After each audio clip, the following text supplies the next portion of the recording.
Welcome to Wildlife Rehabilitation from Rescue to Release, a podcast dedicated to licensed wildlife rehabilitators and the veterinarians who support them. I'm your host, Gail Buell. Techniques we discuss here are meant for licensed wildlife professionals. If you aren't licensed and trained for wildlife rehabilitation, do not attempt to capture, hold, or rehabilitate any wild animal. If you find an injured wild animal, a wildlife professional can recommend next steps. We will tackle topics about rescue, care, management, reconditioning, and releasing wildlife found in North America. This is a deep dive into each subject. We hope to give rehabilitators information they can use because they're already going to great lengths to rescue and nurse animals back to health. There are 3 possible outcomes in wildlife rehabilitation: release, euthanasia, and placement. An injured or orphaned wild animal's journey to restored health and independence in their natural habitat is delicate and complex. We draw techniques and expertise from many disciplines. Many animals brought into rehabilitation cannot be saved. The last gift we can give them is humane euthanasia. We'll talk more about when this is necessary. Sometimes animals are deemed non-releasable and evaluated to be suitable for a life in captivity. When that happens, we shift to a long-term approach to managing their care, training, and housing. Some such animals serve as ambassador animals, a term for animals that rehabilitators use to educate the public. Each episode, we'll speak with experts who represent specialty topics across the profession of wildlife rehabilitation, ambassador animal care and management, showcasing best practices. Well, I am really excited today. We are talking to Dr. Michelle Willette. She is a veterinarian that I work with Partners for Wildlife at the Raptor Center at the University of Minnesota. And today we're going to talk about animal welfare. Now, you may not think it's an exciting subject, but wait until you hear about it, because it really is. It has a lot of components that really do play with wildlife rehabilitation and things that we should be thinking about. But at first, of course, we have to kind of know what it is. So welcome, Dr. Willette. Really happy that you're here today. And oh, by the way, I've got to tell everybody that we're also friends, and I'm pretty proud of that. We have quite a few things in common, so it's very, very fun. So welcome. And before we get started, I wanted to ask you just a little bit about all the letters behind your name. You have DVM, which is, of course, a doctorate of veterinary medicine, correct? Oh, that's correct. That's correct. And then MPH, which I also know, which is a Master's of Public Health. But you also have DAC VPM. Could you explain what that is for everybody listening? Thanks, Gail. Well, first of all, I have to say I'm very excited to be talking to you as well, because as you said, we have been friends for a really long time, and you're actually responsible for me being at the Raptor Center. So.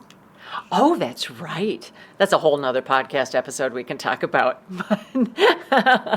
I'd forgotten about that. But DAC VPM... So DAC-VPM stands for Diplomat of the American College of Veterinary Preventative Medicine. So, and a college is, so this is a board certification. So many of you have gone to your physician who may be board certified in dermatology or board certified as an orthopedic surgeon. So it's a specialty degree after you graduate from your medical or veterinary school. It means you've had some additional training in that particular field. Often that training involves having a 2 or 3 year residency. And sometimes it is involved, the certificate can be more along the lines of independent learning, especially if there's not a residency program available for that specialty. So American College of Veterinary Preventive Medicine involves public health. Obviously, public health involves animals. I know that you've already talked about zoonotic diseases, those diseases that go back and forth between people and animals. So obviously, veterinarians are very involved in public health, if nothing else for zoonotic diseases, but it's much broader than that. Excellent. And you mentioned that this was, you had maybe a residency, but and it's after your veterinary degree. I kind of understand that because of the Masters of Public Health, where you would be very interested in this, but why pursue a board certification in this? Well, my background is actually in zoological medicine. I always wanted to be a veterinarian. And when I was an undergrad, I was walking through a local zoo and thought to myself, I'll bet they have veterinarians here too. So a plan was born, and I went into zoological medicine. And so I was a zoo vet for a variety of zoos for over 20 years. Wow. But I wanted to go more into public health, One Health, ecosystem health.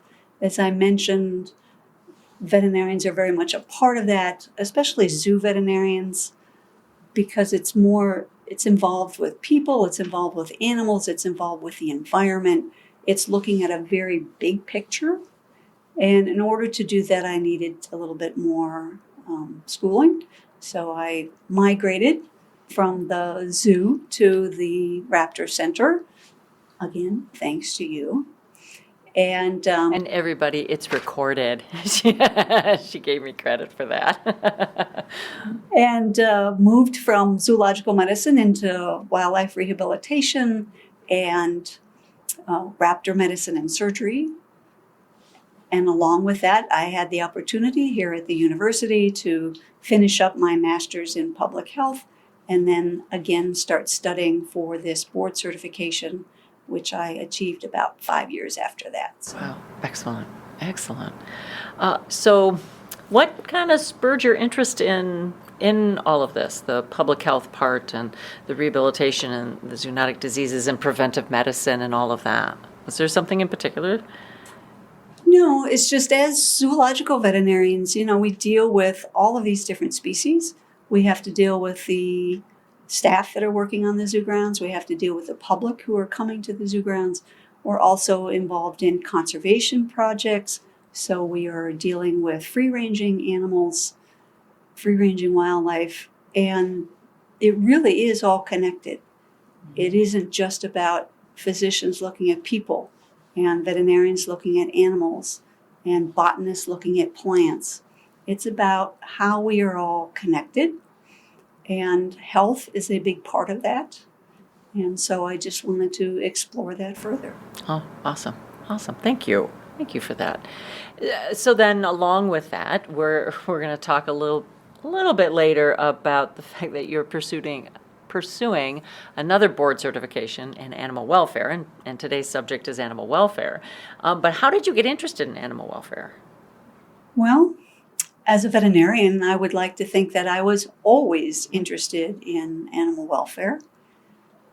I was thinking back on that a little bit, and I remember that when I was a child, I used to get literature from the Humane Society and put it in the mailboxes of my neighbors who I didn't think were taking care of their animals quite correctly, until I found out that was a federal offense. Oops. They may have been lenient on you. Yeah, maybe, of course, didn't do much for my parents' relationships with our neighbors either. So I kind of quit doing that. But I've mentioned the term One Health, this interconnection between the health of humans, animals, and the environment. Well, there is a sister concept of One Welfare, in that the welfare of animals and people and the environment are also all connected. So it was a very nice conversion from one to the other. Yeah, transition. I see that. Boy, do I love that. I love that one animal welfare, One Health, animal welfare, kind of a sister concept. That's really lovely. I mean, it brought to mind everything from forest bathing to, seeing wildlife in the wild and spending time in nature and, a lot of those different kinds of things. That's certainly the human-centric part of it. But I love that concept. That's Well, and great. especially as I moved more into wildlife rehabilitation, because to me that's just welfare is a central tenet for wildlife rehabilitation. Do I learn lots of other things about their health, my health, the environmental health from looking at animals that are brought in for rehabilitation? Yes, especially raptors because they are at the top of the trophic sphere. They're much like us. They're very much at the top of that pyramid. So things that influence them also influence us. So we can learn from raptors that are coming into rehabilitation about our health and about our environment and those things that affect us. But looking at it from the animal's point of view, it's really all about their welfare. They are sick, injured, displaced, and often because of human interference. Right. And so it's about improving their welfare. Right. Oh, excellent. One of the things I wanted to ask you, I mean, you're a veterinarian, and you had to take an oath. Is that's correct, right? And so, is animal welfare mentioned in the oath? I smile because I just think that is so interesting, and it kind of goes along with the evolution of animal welfare and veterinary medicine and society. So animal welfare, animals were mentioned in the oath. Welfare was not mentioned in the oath that I took. And you can't see me. You in the audience can't see me, but I have very gray hair. I've been here a really long time. It was not in the oath that I took decades ago. But to me, it was assumed. So instead of animal health, it's now animal health and welfare. And instead of the relief of animal suffering, it is the prevention and relief of animal suffering. And it was explicitly added, those particular phrases were added in 2010 to ensure that animal welfare is seen as a priority by veterinarians taking the oath. And again, I was just kind of very surprised that, of course, it was part of our oath, even though we didn't spell out those words. But it was, again, as more of society became involved with and concerned with animal welfare, it was seen as something that we should be sure that everyone knows that it is front and center.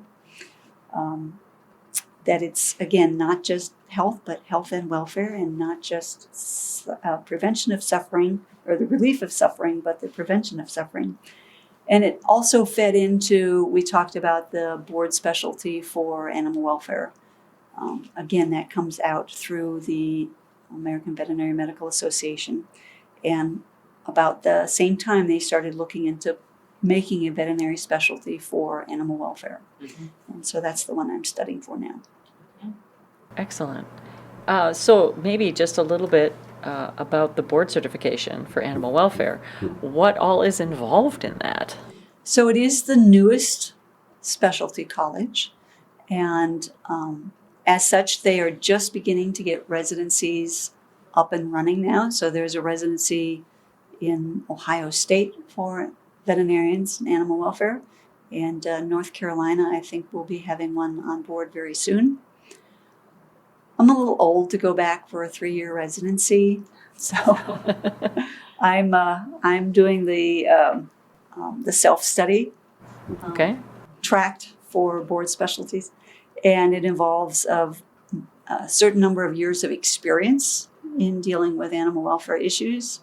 It involves writing peer-reviewed articles that are accepted into journals that have an animal welfare focus. And it involves a lot of studying for a very large exam, which will take me 2 days to get through. But it'll be a couple of years before I sit for that exam. Like I said, I have papers to write, and I have to do 6 or 8 formal animal welfare assessments on a variety of different species in a variety of different situations. So I'll be working on that for a while. So for those of us who think that we're busy, Let me just tell you that Dr. Mitch is busier still. Wow, congratulations on working toward that. Oh, that's pretty amazing. So we've been throwing this term out, animal welfare, quite a bit here, but what is the definition of animal welfare? It's really interesting because there is not one formal definition of animal welfare. There are different definitions from different organizations. So the American Veterinary Medical Association has a definition of animal welfare. There is a world association, a world organization of animal health. It also has a definition of animal welfare. I came from the zoo world. We have a definition of animal welfare.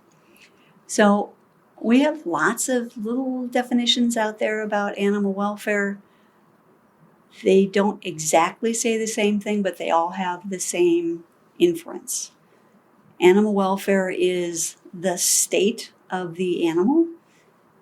The definition that I like is the one about it is how the animal is coping with its environment, regardless of what that environment is, whether we're talking about an animal undergoing rehabilitation, an animal in a zoo, an animal in a research setting, even free-ranging wild animals. It's about how they are coping with the situation that they are in. It varies from moment to moment. Just like you have moments where you're having really excellent welfare, and then there are times, multiple times during the day when it's not so great, or for longer periods of time, if we're sick or we're having some other kind of difficulties, where our welfare is more in a negative aspect, not necessarily a positive aspect. And it often centers around 3 different areas or spheres. So we talk about being your physical health, your physiological, how your physiology is working. We talk about your mental or your emotional health. Mm-hmm. And we also talk about either environmental or social when we're talking about humans, or behavioral when we're talking about animals. And these 3 spheres overlap and they interact, and taken together, they determine your particular welfare state at the moment, whether it's negative, neutral, or positive. So it gets pretty complicated pretty quickly with all of those interacting. And so it's kind of like welfare is on a continuum. Is that fair to say? Most definitely is. Okay. And it's going back and forth all the time and up and down all the time, however you want to look at it. But okay. So. But I think an important concept is that it's not something that we give to animals. We don't give them good welfare. We give them good inputs. We hopefully feed them correctly and house them correctly and vaccinate them so they don't get sick, and give them antibiotics if they are sick, etc. So we try to give them the best inputs that we can, but they have to take those inputs and process them, and that is their welfare. I can feed an animal all the best food, but if that animal doesn't like that food or doesn't eat that food, or it's presented in a way that they prefer not to have it presented as. Right. So it's not about what we're giving them, although we obviously need to optimize that if we have any chance of them having good welfare. But it's how they cope with it, what they do with it, how they handle it, that determines what their welfare is. One of the things I did want to touch on is when we were just briefly talking about the definition and how it's different, is you also mentioned free-ranging wildlife. So animal welfare often, when I've heard it described, has people involved in it. Like you mentioned, zoo animals, animals in rehabilitation, ambassador animals, that kind of thing, some kind of human connection. Free-ranging wildlife hopefully doesn't have any of those kinds of connections to humans. So is that a newer type of concept for animal welfare, is to talk about the free-ranging animals?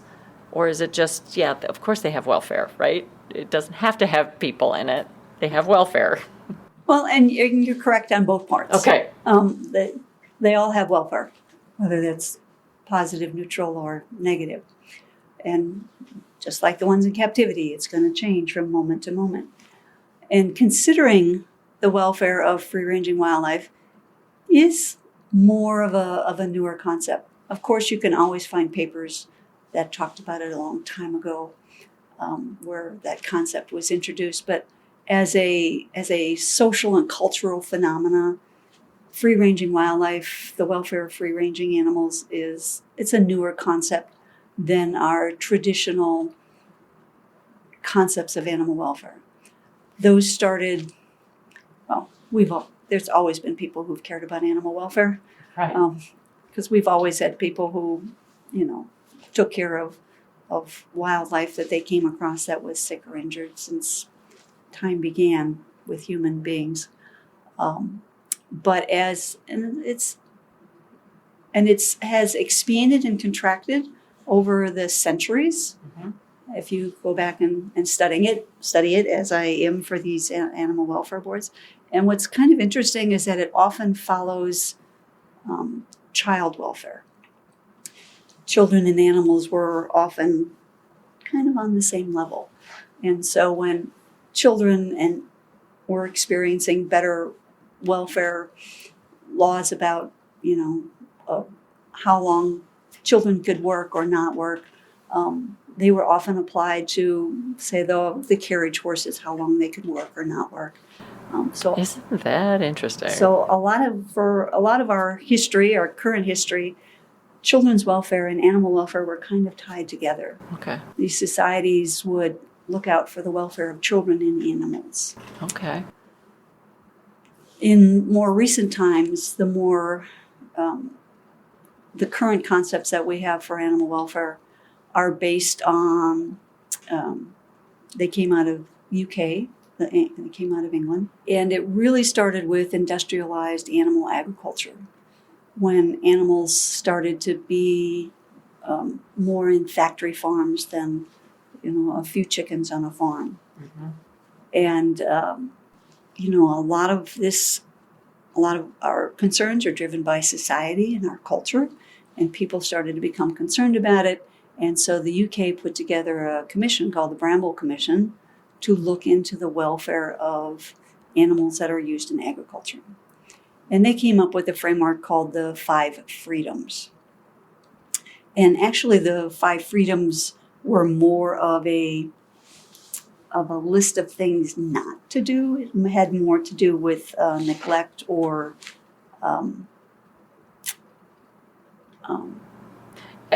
so like hunger, right. and So like taking away hunger or something, right? Yeah. So a freedom from hunger and thirst, Mm-hmm. freedom from discomfort, pain, injury, disease. The only real positive one was the freedom to express normal behavior.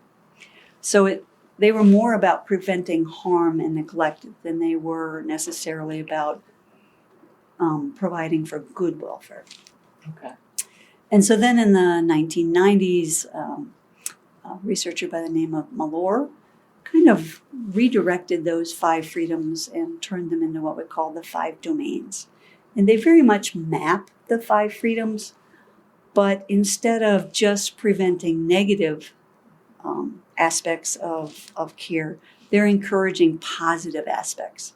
And so you look at the domains of nutrition, environment, health, and behavior, and those together interact to give you your welfare state, which is generally considered your mental sphere, your emotional sphere. So in those 5 domains, we've got kind of the 5 freedoms already incorporated, right? We've got the negatives that we want to take away, right? The hunger, the thirst, that kind of thing. And then there's positive inputs, correct? To try to, like, presenting water in a way that this particular animal would get water in the wild, or is that, Yes. am I kind of thinking of it the right way? Mm-hmm. Okay. Very much so. Okay. And we will link to some links in the show notes for folks so they can kind of see where this is coming from if you want to go in deeper and everything. It's fascinating. And then, and I've certainly seen the Five Freedoms around. I think the Humane Society and a few other larger organizations will prominently display the Five Freedoms. And I haven't seen the Five Domains as much, but that certainly resonates with me, being an animal trainer. Using positive reinforcement. So, and of course, having pets and things like that, and working in wildlife rehabilitation. Want to try to figure out how to make it the least stressful as possible. So that, but all of these, the Five Freedoms and the Five Domains, most of what they're talking about is the inputs. Is that correct? You were talking about that earlier about, here I'm giving you food, here I'm giving you water, or even I'm presenting the food or water in a certain way. And so, as you mentioned earlier, the inputs are the easy part. It's trying to figure out the other part, too, that if the animal actually is experiencing what kind of welfare the animal is experiencing. Is that correct assumption on that? Yes, and that's what we were talking about earlier with how the animal is coping with the conditions in which it finds itself. Because we do have these frameworks, and people use these frameworks to assess welfare. And even though they sound somewhat subjective and a little nebulous, you can turn them into an objective framework where you can score these different inputs and outputs. So you've mentioned a lot of the inputs, the food, the housing, the training, your experience taking care of that animal. The animal itself comes with input. It has some genetic background to it, and it has its earlier experiences that also feed into those inputs. And those are fairly easy to quantify. But then we do need to figure out how to measure the outputs, the outputs that the animal is showing us. And those are the more complicated ones. Mm-hmm. And as I mentioned, the Five Domains, 4 of them are basically inputs. And the 5th one is the output. It is the emotional or mental state of the animal. That is telling you how it is coping with all of the inputs that you gave it. Mm-hmm. And like I said, some of these are very subjective assessments. Some of them are more objective assessments. But they basically all start with these different frameworks, whether that's 5 freedoms or 5 domains, or the 3 spheres that we talked about, or one that you develop on your own. We've done one here at the Raptor Center that basically involves the physical exam and the animal's ethogram, or their behavior log, based on the questions that we need to answer as far as how they're coping with changes in their caging structures, changing in the medications that we've given them for pain mitigation. So you can devise welfare assessments almost any way that fits the situation, as long as it takes into account those inputs and outputs. Very often they're going to be facility specific or species specific, and sometimes even individual specific. Mm-hmm. So for the raptors that we were talking about, we have an individual raptor that has obviously did not get rehabilitated and released because it has some type of medical, emotional, or behavioral issue, so it couldn't be released. But we need to be sure that we monitor that through this animal's 20, 30, 40-year lifespan. Right. And so we'll customize it for this particular animal with its particular needs. And we've certainly done here at the Raptor Center a lot of baseline information, all the medical stuff that you talked about earlier and particular challenges that animal might have. And then especially with the ethograms or the activity budgets, answering a particular question. But the baseline is great because now if you do develop a challenge, you want to figure out what's going on. or you want to continue to see if this bird is still doing okay in its environment, then now you can kind of compare apples to apples, which is helping to make it a little bit more objective. It's still hard, but it's at least along the path of trying to figure it out. So awesome. So the three spheres. One of the things that it occurs is we've got 5 freedoms, 5 domains, 3 spheres, especially with the output part, with the mental output part for like the 5 domains.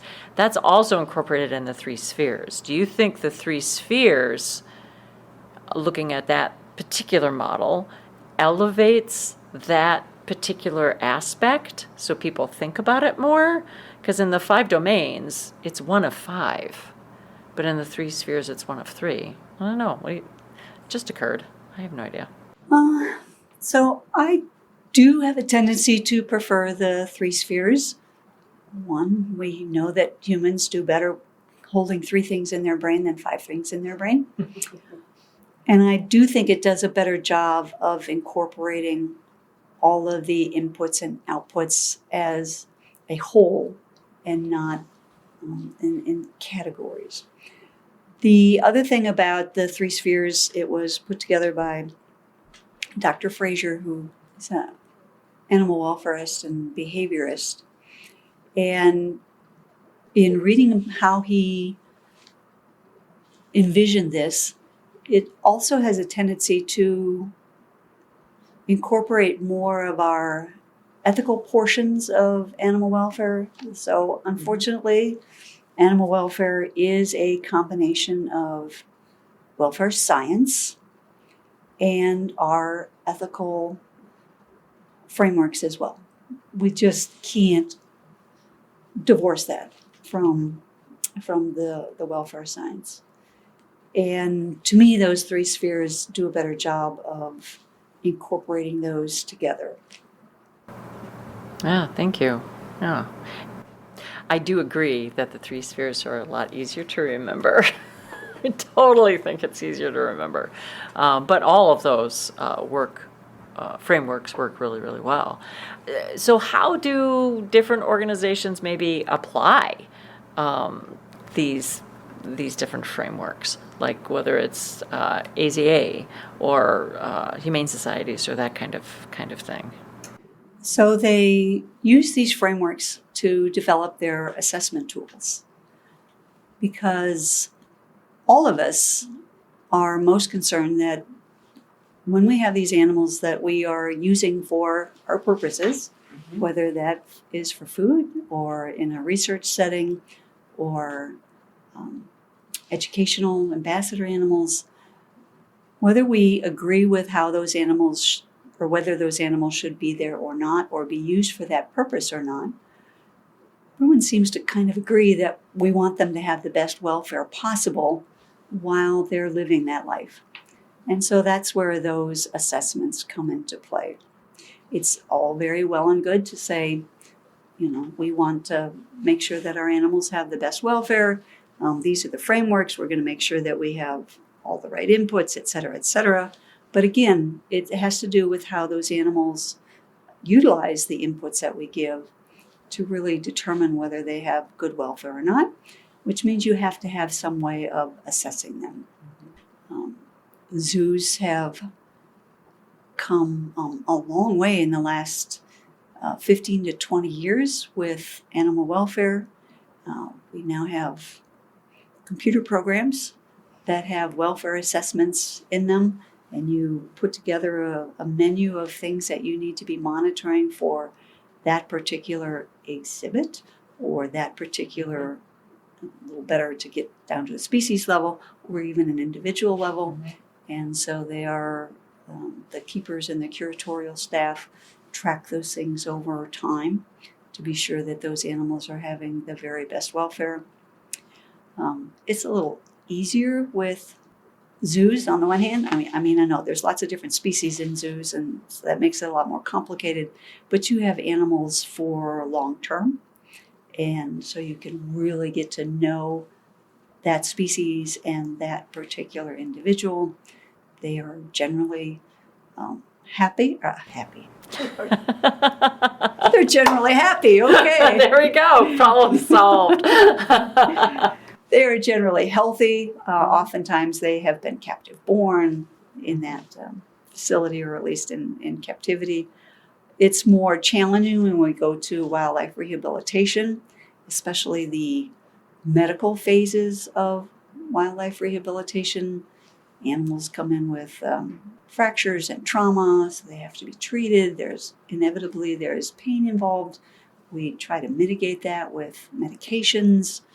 We don't know a lot about all of the different species and how they interact with our medications and dosages and things like that. So we do our very best by that, but it is harder to do assessments of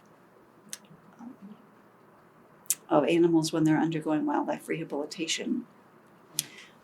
Think about the difference between doing a quality of life assessment for your dog as it ages and has kidney problems, or has to have some chemotherapy for cancer. It's much easier for you to do assessments of that animal than it is for trying to do an assessment of a free-ranging wild animal, Right. and what their welfare is like. Right. So these assessments can get quite complicated sometimes. Very quickly, I was just thinking of those two examples, and I'm like, yeah, I could definitely see the welfare, kind of helping to assess the welfare of the dog, being easier in one sense, harder in another sense, but easier in one sense than it would be with free-ranging wildlife, or wildlife in rehabilitation care too. Might be a challenge, but it was very similar in human care with physicians. If you think about the origins of rest homes and nursing homes, they're called nursing homes because you went there for medical issues. They never really considered your emotional issues or your social and environmental issues. And those have come along afterwards. And so now we have more like hospice care, and you staying in your home because that's the environment where you're most comfortable with, and having nursing care come to you there. Because again, they're they're ahead of us. They are looking at the total package for this particular person. And in this book, he actually started using the words choice and control, which I have heard you recognize. Which I have heard you say many, many times when we're dealing with different animals, and whether that's based on their training that you're working on, or whether we're talking about their welfare.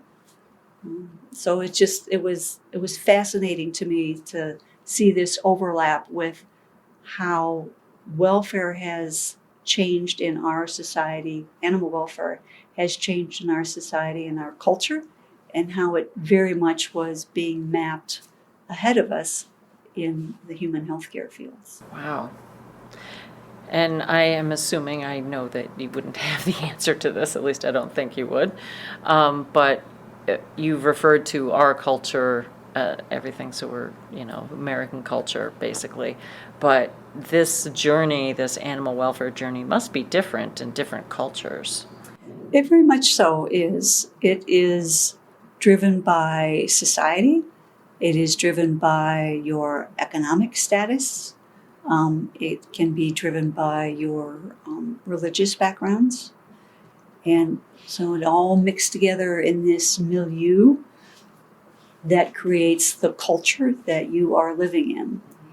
And our concerns about animal welfare in the United States and in Europe, UK, Australia, are changing very, very rapidly. And sometimes it's almost hard to keep up with it. If you've gone to the grocery store lately, and if you eat meat, You see that there are packages of meat now that are stamped as humane certified. If you buy clothing, you will find clothing that has a little label that says, humanely harvested. So whether you're talking about leather or whether you're talking about shearing wool, how are those animals treated in order to obtain those products that we're using them? Right.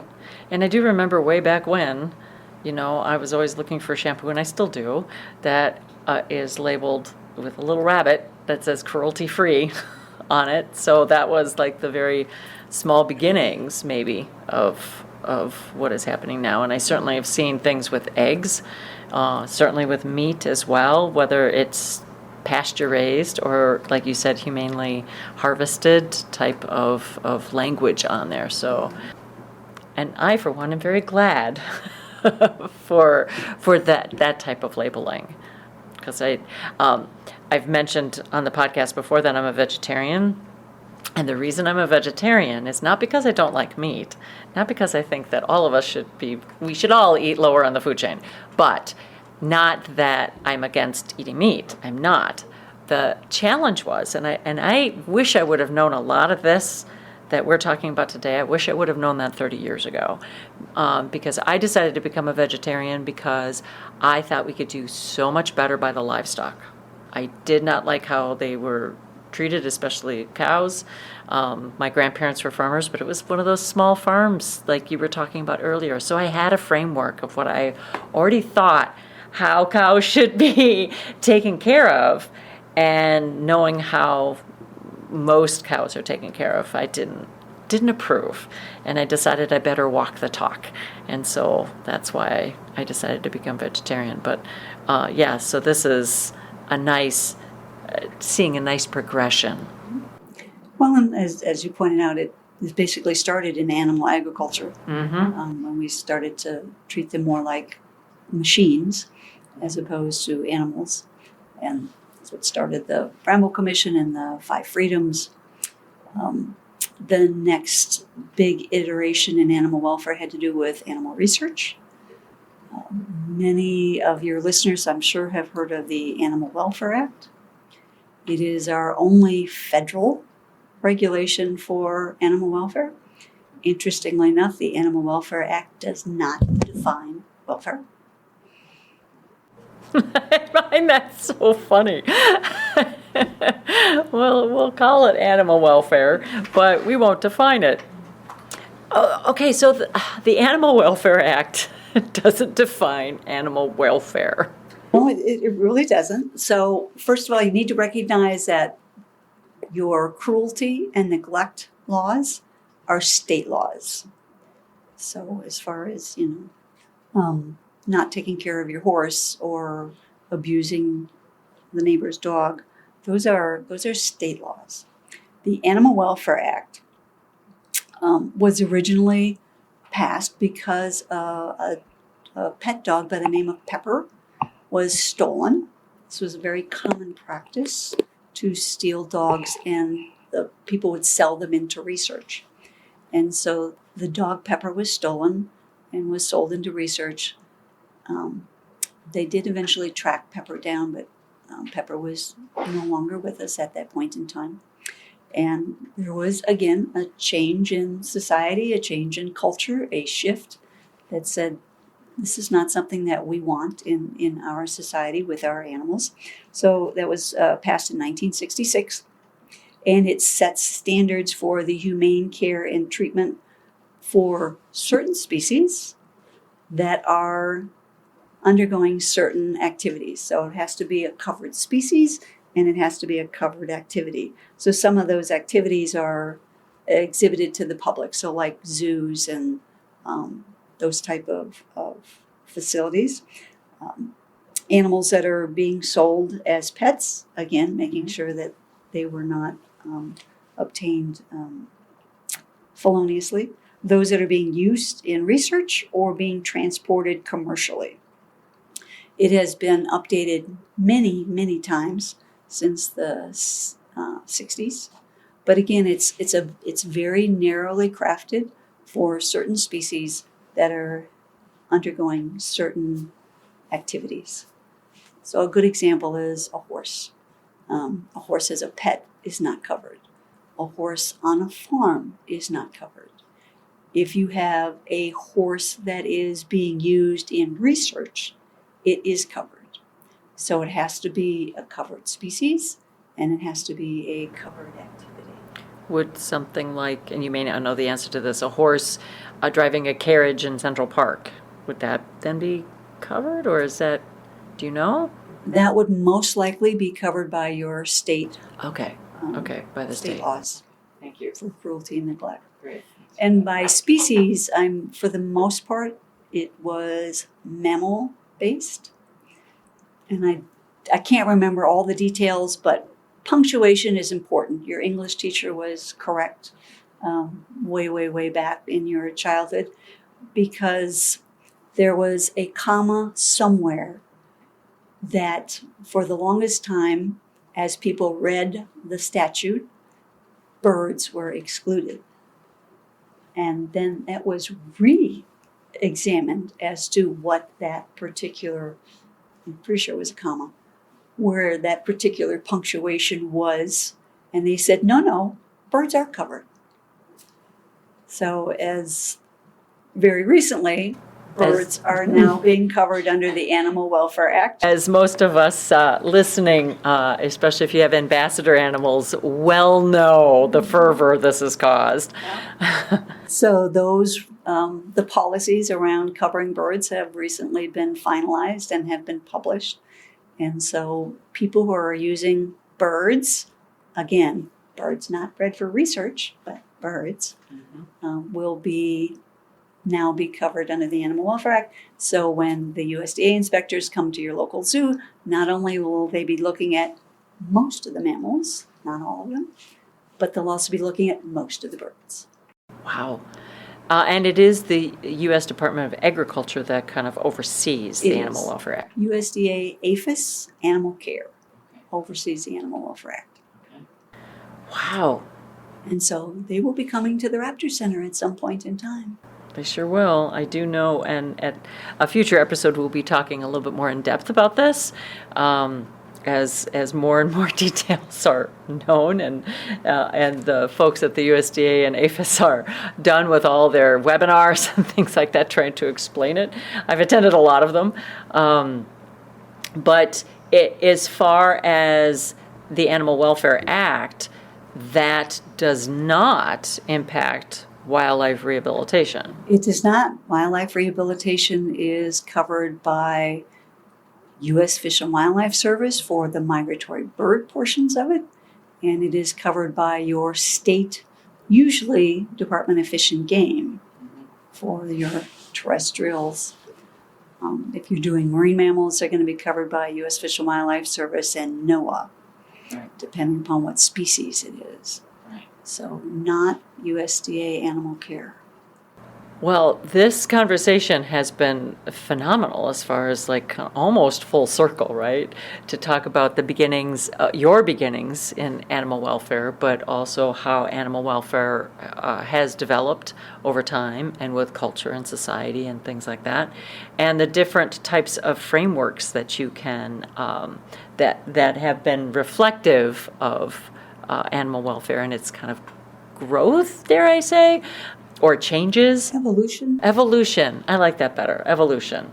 And a little bit about how these frameworks can be applied, and right to the federal Animal Welfare Act, which again does not affect wildlife rehabilitation, but I think that this is just a well-rounded background, I hope, for everyone today. So I want to thank you for that. But now we're going to switch gears, because what I would like to do is talk about how animal welfare can be applied to wildlife rehabilitation. I mean, how do we get to a point, and I'm sure a lot of people actually are there, they just don't, I want them to be intentionally there, thinking about animal welfare at all these different points in a rehabilitation, an animal coming into rehabilitation. So whether it's tools or thought process or those kinds of things, I thought that maybe we could explore that a little bit. So one of the approaches that I like to use with my veterinary students, and we also have interns that come here to the Raptor Center to learn raptor medicine and surgery, is again, I like those Venn diagrams, those 3 overlapping circles. And so the approach that I take is we have 3 spheres that influence animal welfare as our animals are undergoing wildlife rehabilitation. Mm-hmm. So the first sphere is regulatory. We mentioned the fact that you're either going to be working under U.S. Fish and Wildlife Service plus or minus a couple other federal agencies plus or minus your state agency. And they all have policies written about what you can and cannot do with animals undergoing wildlife rehabilitation. So it very much impacts some of your very first decisions that you're going to make, whether to rehabilitate that animal or to humanely euthanize it, based on what type of issues that it is presented with.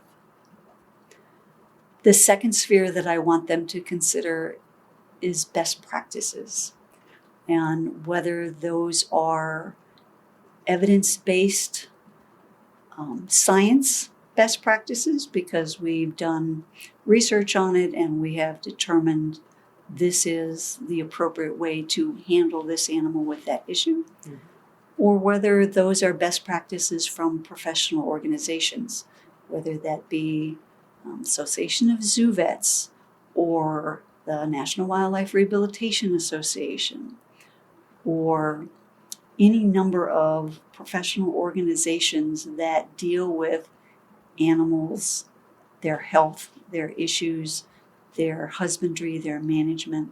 You want to take those best practices, and that is your next level of decision making. Mm-hmm. And so that's going to, it is going to inform how you are going to move forward with that animal in its rehabilitation journey. The last circle that you have to consider are ethics, because consciously or unconsciously, it is going to influence how you make decisions. And we have both professional ethics and personal ethics. So our professional ethics, veterinarians have a list of professional ethics that they are to abide by. Wildlife rehabilitators have a list of ethics that you are to abide by. I know you discussed them in your ethics podcast that I listened to not too shortly ago. But you also have your personal ethics. And again, part of that is the society and the culture in which you were raised. But at some point in time, you start making your own personal value judgments based on your experiences. And that will influence the decisions that you make with this animal as it goes through the rehabilitation process. And as I mentioned, ethics are tightly integrated into animal welfare. We're doing better science. We do more science, but still, ethics is going to always be a part of it. And much like welfare being tied to children, when ethics first came about as a philosophy, it had nothing to do with animals. It had to do with how you were relating to your fellow man. Okay. And one of the most common ones is the utilitarian theory of ethics, utilitarianism, which basically says the best thing to do is what is best for the greatest number of people. It's been paraphrased. It's not quite what it said, but that's what most people go with. Okay. But you can see how just because it benefits the most number of people, the greatest number of people, doesn't necessarily mean it's always the best thing to do, because what about all the rest of the people that it doesn't benefit? Mm-hmm. But ethics were all about person-to-person relationships. They had nothing to do with animals. We have tried applying them to animals. And as we've gone through, we said, well, we can use the utilitarian ethic and just apply it to animals instead. But there are some issues with that. So much like our animal welfare has evolved, our ethics have evolved. And we now have ethics that are written completely around animals, not necessarily involving humans. Mm-hmm. I'm not sure that works very well either. Right. But my current favorite ethic is called the practical ethic. It was put together by Dr. Fraser, mm-hmm. the gentleman put together the 3 spheres. And to me, it very much applies to wildlife rehabilitation and the whole one health and one welfare concept, because it talks about both intentional and unintentional harms and being aware of environmental harms, as well as pain and suffering to animals. So exactly. I really like that one. Dr. Mitch, I want to thank you so much for your time today to talk about animal welfare. And I promised, and I think we delivered on that. Animal welfare is a pretty interesting topic. Not only a little bit of the history, but about how it intertwines with pretty much everything that we do with animals in our life, not just in wildlife rehabilitation, but of course that's an important piece for everyone listening, but also whether it's livestock or pets, or dare I say each other, right? So thank you very much again for joining me, and we will have a lot of information in the show notes for everyone, and hope to have you back. Well, thank you very much for having me. Always willing to talk about this some more.